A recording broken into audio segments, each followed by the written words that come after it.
നിങ്ങളുടെ ജീവിതത്തിൽ നിങ്ങൾ ചെയ്തത് അള്ളാഹു എഴുതി വെക്കുന്നുണ്ട്. അപ്പൊ നമ്മുടെ ജീവിതത്തിൽ ചെയ്തതെല്ലാം അള്ളാഹു വളരെ വ്യക്തമായി രേഖപ്പെടുത്തുന്നുണ്ട്. നമ്മുടെ ശേഷം വരുന്ന ആളുകൾ, എന്റെ ശേഷം വരുന്നത് എന്റെ മക്കളാണ്, നിങ്ങളുടെ ശേഷം വരുന്നത് നിങ്ങളുടെ മക്കളാണ്. അപ്പോ ഞാൻ മരിച്ചു, എന്റെ ഖബറിടത്തിൽ ഞാൻ കിടക്കുമ്പോ എനിക്ക് 4 or 5 നല്ല സാലിഹീങ്ങളായ മക്കളുണ്ടെങ്കിൽ, ഈ 5 മക്കൾ നിസ്കരിക്കുന്നുണ്ട്, 5 മക്കൾ സ്വതഖ ചെയ്യുന്നുണ്ട്, 5 മക്കൾ ഖുർആൻ ഓതുന്നുണ്ട് എങ്കിൽ ഇവരുടെ നന്മകൾ ഉപ്പയുടെ ഖബറിടത്തിലേക്ക് വരും. 5 മക്കളുടെ. ഇനി ആ മക്കൾക്കും സാലിഹീങ്ങളായ മക്കളുണ്ട്, അത് ഉപ്പയുടെയും ഉപ്പൂപ്പയുടെയും ഖബറിലേക്ക് വരും. 7ഓളം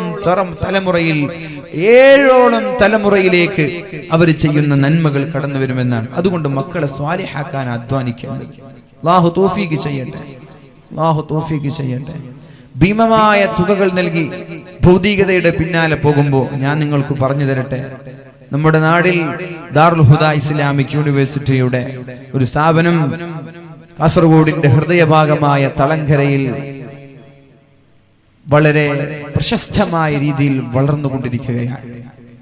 12 വർഷത്തെ വിദ്യാഭ്യാസം നൽകുന്ന ദാറുൽ ഹുദ സംവിധാനം നിങ്ങൾക്ക് പരിചയപ്പെടുത്തി തരേണ്ട ആവശ്യമില്ലാത്ത വിധം ലോകത്തിന്റെ മുക്കുമൂലകളിൽ പ്രശസ്തി ആർജിച്ചു കൊണ്ടിരിക്കുന്ന സ്ഥാപനമാണ് അല്ലേ. 12 വർഷത്തെ വിദ്യാഭ്യാസമാണ്.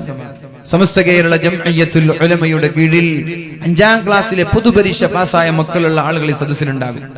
പൊതുപരീക്ഷയിൽ 5ാം ക്ലാസ് പാസ്സായ മക്കൾ ഇപ്പൊ അപേക്ഷിക്കേണ്ട സമയമാണ്. പരിശുദ്ധ റമളാൻ 20 വരെ ഓൺലൈൻ വഴി അപേക്ഷിക്കേണ്ട സമയമാണ്. ജൂൺ 1 സ്കൂൾ തുടങ്ങി.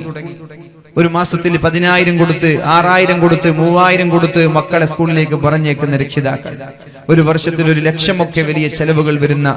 എന്താ ഇവിടെ പഠിപ്പിക്കുന്നത് ഇംഗ്ലീഷാണ്, പിന്നെ ഭൗതികങ്ങൾ. അവിടെ പഠിപ്പിക്കുന്നത് ഒന്നും കുറയാതെ അതിന്റെ ഇരട്ടിയോളം വിദ്യാഭ്യാസം കൂടുതൽ നൽകി. ഭൗതികതയിൽ മതങ്ങൾ അതിനേക്കാളും വിപുലമായി മതവിദ്യാഭ്യാസവും നൽകി 12 വർഷത്തെ വളരെ മനോഹരമായ ഒരു കോഴ്സ് നമ്മുടെ നാടിൽ തല ഉയർത്തി നിൽക്കുന്നുണ്ട്. ദാറുൽ ഹുദ ഇസ്ലാമിക് യൂണിവേഴ്സിറ്റിയുടെ സഹസ്ഥാപനമായ മാലിക് ദിനാർ ഇസ്ലാമിക് അക്കാദമി. ഇംഗ്ലീഷ് ഉണ്ട് അവിടെ, ഉറുദു സംസാരിക്കാൻ പറ്റും, അറബി, മലയാളം, കമ്പ്യൂട്ടർ വിജ്ഞാനമുണ്ട്, സയൻസ് പഠിപ്പിക്കുന്നുണ്ട്, മാത്സ് പഠിപ്പിക്കുന്നുണ്ട്. മിനിമം ക്വാളിഫിക്കേഷൻ ഒരു ഹുദവിയായി ഇറങ്ങുമ്പോ ഒരു ഡിഗ്രി ക്വാളിഫൈഡ് ആയിട്ട് ഇറങ്ങുന്നത്. 3000 ഹുദവികൾ ഇറങ്ങിയിട്ടുണ്ട്. 100% ഹുദവികളും ഡിഗ്രി ക്വാളിഫൈഡ് ആണ്. 50% ആളുകളും PG ക്വാളിഫൈഡ് ആണ്. 20% ആളുകളും PGയുടെ മുമ്പിൽ ഹയർ എഡ്യൂക്കേഷന് വേണ്ടി PhD ചെയ്യുന്ന ആളുകൾ, MPhil ചെയ്യുന്ന ആളുകൾ, ലണ്ടനിൽ പഠിക്കുന്ന ആളുകളുണ്ട്, തുർക്കിയിൽ പഠിക്കുന്ന ആളുകളുണ്ട്, അമേരിക്കയിൽ പഠിക്കുന്ന ആളുകളുണ്ട്. അപ്പൊ പഠിക്കേണ്ടവർക്ക് യാതൊരു ചെലവില്ലാതെ 12 വർഷത്തെ കോഴ്സാണ്. ഭൗതികത എന്താണോ സ്കൂളിൽ പഠിപ്പിക്കുന്നത് അതിനേക്കാളും നല്ലൊരു വിദ്യാഭ്യാസം ഒരു ചെലവ് പോലും ഇല്ലാതെ സമസ്ത കേരള ജംഇയ്യത്തുൽ ഉലമയുടെ കീഴിൽ ദാറുൽ ഹുദ നൽകുകയാണ്. അപ്പൊ അതുകൊണ്ട് എന്ത് ചെയ്യാ, ഒരേ ക്യാഷ് മുടക്കി മക്കളെ പഠിച്ചോനെ ഇവര് രാത്രി എപ്പോഴാ വരിക, സ്കൂൾ വിട്ട് വീട്ടിലെത്തുവോ, ഇവർ എന്തൊക്കെ ചെയ്യാം, അവിടുന്ന് കഞ്ചാവ് അടിക്കോ, ഇവരവിടുന്ന് പെണ്ണ് പിടിക്കോ, ഇങ്ങനെയുള്ള ടെൻഷനുകളൊന്നും ഇല്ലാതിരിക്കാൻ നമ്മുടെ മക്കളെ കൊണ്ടുപോയി ചേർക്കാനുള്ള ഒരു താല്പര്യം നമ്മുടെ മാതാപിതാക്കൾ കാണിക്കുക. 12 വർഷം കഴിയുമ്പോ നമ്മൾ ആഗ്രഹിക്കുന്ന സ്വാലിഹായ കൺകുളിർമയുള്ള മക്കളായി മാറും. അള്ളാഹു തൗഫീഖ് ചെയ്യട്ടെ. പെൺകുട്ടികളാണെങ്കിൽ SSLC കഴിഞ്ഞാൽ വഫിയയുണ്ട്, ആൺകുട്ടികൾക്കുമുണ്ട് SSLC കഴിഞ്ഞാൽ വഫിയകൾ. ഇതൊക്കെ നമ്മൾ എന്ത് ചെയ്യാ? ഇതൊക്കെ നമ്മൾക്ക് സമസ്ത നൽകുന്ന, കേരളക്കരയിൽ സമസ്ത സംവിധാനം ചെയ്യുന്ന ഫ്രീ ആയിട്ടുള്ള എഡ്യൂക്കേഷനാണ്, വിദ്യാഭ്യാസമാണ്. ഒരു ചെലവുമില്ലാതെയാണ് പഠിപ്പിക്കുന്നത്, ഒരു ചെലവും നമ്മൾക്കില്ല. എന്നിട്ടും ഇതിനോട് ആളുകൾ അകലുന്നത് എന്തെന്ന് എനിക്കറിയില്ല.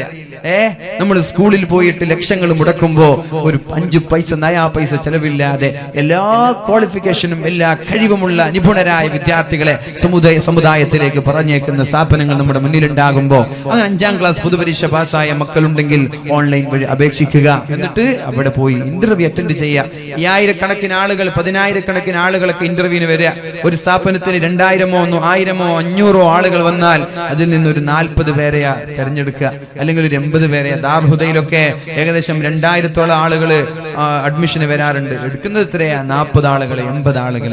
അപ്പോ വളരെ ബുദ്ധിയുള്ള, അത് മഹാനായ ബാപ്പുട്ടി ഹാജിയാണ് ഇതിന്റെ ശില്പി. ബാപ്പുട്ടി ഹാജി പറഞ്ഞു, ഇങ്ങനൊരു ഇന്റർവ്യൂ സംവിധാനം, ഇങ്ങനെ ഒരു ഇന്റർവ്യൂ ഇന്റർവ്യൂ സംവിധാനം ദാറുൽ ഹുദയിൽ ഞാൻ തീരുമാനിക്കാനുള്ള കാരണം, നബിത്തങ്ങളുടെ അനന്തരാവകാശികളാണ് ആലിമീങ്ങൾ. ഒരു കാലഘട്ടത്ത് നമ്മുടെ മക്കൾ 5 മക്കളുണ്ട്, ഒന്നിനും കൊള്ളാത്ത മക്കളെ അവർ കാലഘട്ടത്ത് പഠിപ്പിച്ചിരുന്നത്. 5 മക്കളുണ്ട്, കഴിയാത്തൊരു മക്കള്, ഒന്നിനും കഴിവില്ലാത്ത, എന്നാ പിന്നെ ഇവനെ ദർസിൽ കൊണ്ടുപോയി ചേർക്കാം എന്നൊരു സംവിധാനം പഴയ കാലത്തുണ്ടായിരുന്നു. പക്ഷേ അള്ളാഹുവിന്റെ പ്രവാചകന്മാരുടെ അനന്തരാവകാശികളാണ് ആലിമീങ്ങൾ. ആലിമീങ്ങൾ ബുദ്ധിയുള്ളവരാവണം, ആലിമീങ്ങൾ നല്ല കഴിവുള്ള ആളുകളാവണം. അതുകൊണ്ടാണ് ഞാൻ ഇങ്ങനെ ഒരു ഇന്റർവ്യൂ സംവിധാനം അഡ്മിഷന്റെ സമയത്ത് സംവിധാനിക്കാനുള്ള കാരണമെന്ന് മഹാനായ മർഹൂം ബാപ്പുട്ടി ഹാജി അള്ളാഹു അവരുടെ കബറിടം അള്ളാഹു സ്വർഗീയമാക്കി കൊടുക്കട്ടെ. അപ്പോ നമ്മുടെ മക്കൾ കൺകുളിർമയുള്ള മക്കളാവാൻ, നാളെ നമ്മൾ മരിച്ചാൽ നമ്മുടെ കബറിലേക്ക് നിരന്തരമായി ദുആ ചെയ്യുന്ന സ്വാലിഹീങ്ങളായ കൺകുളിർമയുള്ള മക്കളാവാൻ വേണ്ടി നമ്മൾ എന്ത് ചെയ്യുക? ഇങ്ങനെയുള്ള ദീനി സ്ഥാപനങ്ങളിലേക്ക് കൊണ്ടുപോയി നമ്മുടെ മക്കളെ നമ്മൾ ചേർക്കാനുള്ള ഒരു അവസരം നമ്മൾ നഷ്ടപ്പെടുത്താതെ സൂക്ഷിക്കുക. അള്ളാഹു തൗഫീഖ് ചെയ്യട്ടെ. ഉണ്ടായാലുള്ള നേട്ടം എന്താണ്?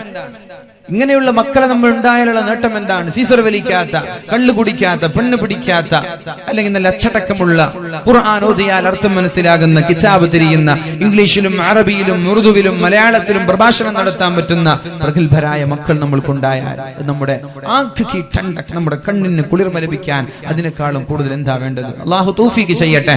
അപ്പൊ നഷ്ടപ്പെടുത്തരുത്.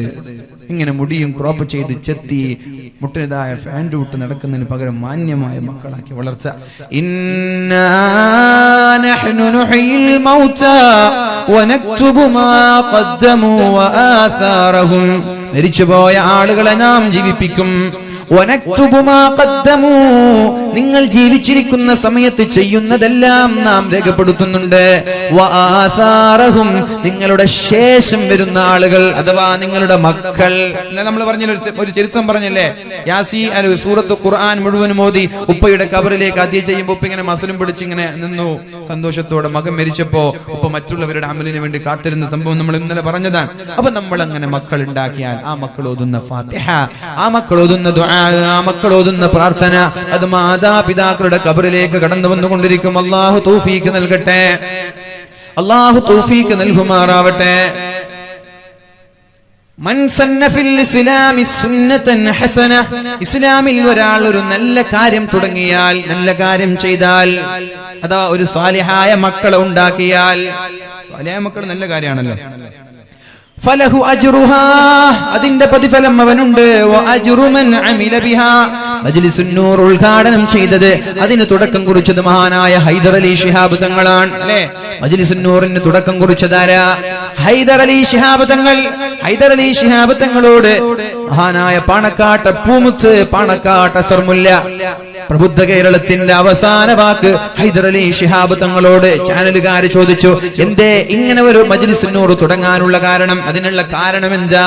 എന്താണ് നിങ്ങളെ പ്രേരിപ്പിച്ചത് എന്ന് ചോദിച്ചപ്പോ ഹൈദർ അലി തങ്ങൾ പറഞ്ഞ മറുപടി, എന്റെ വന്യപിതാവ് മഹാനായ പൂക്കോയ തങ്ങൾ, ഞങ്ങൾക്കൊരു രോഗമുണ്ടായാൽ, ഞങ്ങൾക്കൊരു അസുഖമുണ്ടായാൽ മജ്ലിസുൻ നൂറിന് പകരം മജ്ലിസുൻ നൂർ എന്നില്ലല്ലോ, ബദരീങ്ങളുടെ പേര് ഉച്ചരിച്ച് ബദരീങ്ങളുടെ 313 പേര് പറഞ്ഞ് ഞങ്ങളുടെ തലയിൽ ഊതുമായിരുന്നു, ഞങ്ങൾക്ക് ശിഫ ലഭിക്കുമായിരുന്നു എന്ന് ഹൈദർ അലി ശിഹാബ് തങ്ങൾ പറഞ്ഞു. ഇതിൽ നിന്നാണ് ഞാൻ മനസ്സിലാക്കിയത്, ഇന്ന് വളരെ വ്യാപകമായി പടർന്ന് പന്തലിച്ചു കൊണ്ടിരിക്കുന്ന മാറാവ്യാധിയായ ക്യാൻസർ പോലെയുള്ള അസുഖങ്ങളിൽ നിന്ന് രക്ഷപ്പെടാൻ ബദരീങ്ങളെ വിളിച്ചിട്ട് നമ്മളൊന്ന് ദുആ ചെയ്യാ. അസുഖങ്ങളിൽ നിന്ന് രക്ഷപ്പെടാൻ അത് മതി. അപ്പൊ ഇന്ന് GCC രാഷ്ട്രങ്ങളിലെ കേരളക്കരയിലുള്ള ഒട്ടുമിക്ക മഹല്ലുകളിൽ, കേരളത്തിന് പുറത്തുള്ള മഹല്ലുകളിൽ മജ്ലിസുൻ നൂർ നിരന്തരമായി ഓതിക്കൊണ്ടേയിരിക്കുകയാണ്. അതിന്റെ പ്രതിഫലം മഹാനായ ഹൈദർ അലി ശിഹാബ് തങ്ങൾക്ക് ലഭിച്ചുകൊണ്ടേയിരിക്കുകയാണ്. സമസ്ത കേരള ജംഇയ്യത്തുൽ ഉലമയുടെ 10,000-കണക്കിന് മദ്രസകളിൽ ദിവസേന 3 സ്വലാത്ത് ചൊല്ലുന്നുണ്ട്. അതിനാരാണോ തുടക്കം കുറിച്ചത്? മഹാനായ ബാഫഖി തങ്ങളാണ്. അവരുടെ ഖബറിലേക്ക് നിരന്തരം പോയിക്കൊണ്ടിരിക്കുകയാണ്. എല്ലാ പള്ളികളിലും ഹദ്ദാദ് ചൊല്ലാറുണ്ടല്ലോ. 10,000-കണക്കിന് പള്ളികളിൽ വെച്ച് ഹദ്ദാദ് ചൊല്ലുമ്പോ അതിന്റെ ശ്രേഷ്ഠത ആർക്കാണ് പോകുന്നത്? സാഹിബുൽ ഹദ്ദാദ്. മൻഖൂസ് മൗലിദ് ഓതുമ്പോ അതിന്റെ ശ്രേഷ്ഠത സൈനുദ്ദീൻ മഖ്ദൂമിലേക്ക് പോകുന്നുണ്ട്. നമ്മുടെ നാട്ടിൽ ഒരു കൊലപാതകം നടക്കുമ്പോ കാസർഗോഡ് ജില്ലയിൽ വെച്ചല്ലേ ഞാൻ സംസാരിക്കുന്നത്. റമദാനിന് മുമ്പുള്ള ഒരു മാസത്തിലെ 6ഓ 5ഓ കൊലപാതകമല്ല നമ്മുടെ നാട്ടിൽ നടന്നത്. എത്രത്തോളം നിസ്സാരമായിട്ടാണ് കൊലപാതകങ്ങളെ കാണുന്നത്. ഒരു പക്ഷിയെ പോലും വെറുതെ കൊല്ലരുത് എന്ന് പറഞ്ഞ മതമല്ലേ നമ്മുടെ മതം? ഒരു പക്ഷിയെ പോലും വെറുതെ കൊല്ലരുത്. ഒരു ഉസ്ഫൂർ, ഒരു പൈങ്കിളിയെ കാരണമില്ലാതെ കൊന്നുപോയാൽ ആ പൈങ്കിളി നാളെ അക്ഷരാലോകത്ത് നമ്മൾക്കെതിരെ സാക്ഷി നിൽക്കുമെന്ന് മുഹമ്മദുർ റസൂലുള്ളാഹ്. പിന്നെയല്ലേ മനുഷ്യന്മാർ അങ്ങനെ യാതൊരു വില നൽകാതെ, യാതൊരു പ്രാധാന്യം നൽകാതെ എത്രയോ ആളുകൾ ഇവിടെ കൊല ചെയ്യപ്പെടുകയാണ്.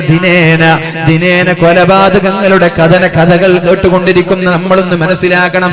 ഈ കൊലപാതകങ്ങളുടെ എല്ലാ കൊലപാതകങ്ങളുടെയും ഒരു ഓഹരി ആരുടെ അടുത്തേക്ക് പോകുന്നുണ്ട്? ആദം നബിയുടെ മകനായ ഖാബീലിന് ലഭിക്കുന്നുണ്ട് എന്ന് സഹീഹുൽ ബുഖാരി. ആദം നബി അലൈഹിസ്സലാമിന്റെ മകന് ഇതിന്റെ എല്ലാ ഓഹരിയും ലഭിച്ചുകൊണ്ടിരിക്കുന്നുണ്ട്. കാരണം എന്താ? ആദ്യമായി കൊലപാതകം നടത്തിയത് ആദം നബിയുടെ മകൻ ഖാബീലാണ്. അപ്പൊ ആരാണോ ആദ്യമായൊരു തെറ്റ് ചെയ്യുന്നത്, ശേഷം അതേ തെറ്റ് ചെയ്യുന്ന ആളുകൾ ആ തെറ്റുകളിൽ ആദ്യം തുടങ്ങി വെക്കുന്ന ആളുകൾക്ക്, ഇവിടെ നമ്മൾ ഉദാഹരണത്തിന് ഒരു പിരിവ് പറയുകയാണെന്ന് സങ്കല്പിക്കുക. ഇന്ന് പിരിവൊന്നും എടുക്കുന്നില്ല, ഉദാഹരണം പറയാൻ. ഇപ്പൊ ഞാൻ നിങ്ങളോട് ചോദിച്ചു, ആരാണ് 5000 രൂപ അല്ലെങ്കിൽ ഒരു 2000 രൂപ അല്ലെങ്കിൽ ഒരു 10000 രൂപ ഈ ദീനിയായ സംരംഭത്തിന്, ഈ ദീനിന്റെ നിലനിൽപ്പിന് വേണ്ടി ചെലവഴിക്കാൻ തയ്യാറുള്ളവർ കൈപ്പൊക്കൂ എന്ന് പറയുമ്പോ പെട്ടെന്നൊരാൾ കൈപ്പൊക്കി, ഞാൻ തരാം ഉസ്താദേ. അപ്പൊ ഒരാൾ കൈപ്പൊക്കി. അത് കണ്ടപ്പോഴാണ് ബാക്കിലുള്ള ആള് ഞാൻ തരാം, മുമ്പിൽ മറ്റൊരാള് ഞാൻ തരാം, സ്റ്റേജിലുള്ള ഒരാള് ഞാൻ തരാം, ബാക്കിലുള്ള പെണ്ണുങ്ങൾ ഒരു 10 ആള് ഞാൻ തരാം, 100 ആളുകൾ ഞാൻ തരാം എന്ന് പറഞ്ഞ് ഏറ്റെടുത്താൽ 100 ആളുകൾക്കും അതിന്റെ പ്രതിഫലമുണ്ട്. ആ 100 ആളുകളുടെ പ്രതിഫലങ്ങളിൽ നിന്ന് അല്പം പോലും കുറക്കാതെ ആരാണോ ആദ്യം കൈപ്പൊക്കിയത് അവനും കിട്ടുമെന്ന് മുഹമ്മദുർ റസൂലുള്ളാഹ്. അതുകൊണ്ട് സംഭാവനയുടെ കഥകൾ പറയുമ്പോ, പിരിവിന്റെ വിഷയം പറയുമ്പോൾ കൈതാത്തി വെക്കല്ല. 100 ആണോ കൊടുക്കാൻ പറ്റുന്നത്? 100 ആണെങ്കിൽ 100 കൈപ്പൊക്കിയേക്ക്. 1000 ആണെങ്കിൽ 1000 കൈപ്പൊക്കിയേക്ക്. നീ 1000 കൊടുത്ത ശേഷമായിരിക്കും പിന്നിൽ നിന്നൊരാൾ 1,00,000 കൊടുക്കുന്നത്. 1000 കൊടുത്ത നിനക്ക് 1,00,000ന്റെ പ്രതിഫലം ലഭിക്കും. കാരണം നീയാണ് ആദ്യം തുടക്കം കുറിച്ചത്. അതുകൊണ്ട് നമ്മളൊരു നന്മ ചെയ്താൽ, നമ്മളൊരു നന്മയ്ക്ക് തുടക്കം കുറിച്ചാൽ എന്തിനേറെ പറയണം. ഈ ഒരു വാദിന്റെ സദസ്സ് സംഘടിപ്പിച്ച നമ്മുടെ SKSSFന്റെ പ്രവർത്തകരെ, നമ്മുടെ ബഹുമാനപ്പെട്ട ഫൈസി ഉസ്താദ് അടക്കമുള്ള പ്രവർത്തകരെ, അവർക്ക് ലഭിക്കുന്ന ശ്രേഷ്ഠത എന്താണ്? ഈ 4 ദിവസത്തെ വാദിൽ ഒരു മാറ്റം ഉണ്ടായാൽ, ഒരാളിലെങ്കിലും ഒരു ചേഞ്ച് ഉണ്ടായാൽ, യാസീനോദാൻ തുടങ്ങിയാൽ ഈ സംഘാടകർക്ക് അതിന്റെ പ്രതിഫലമുണ്ട്.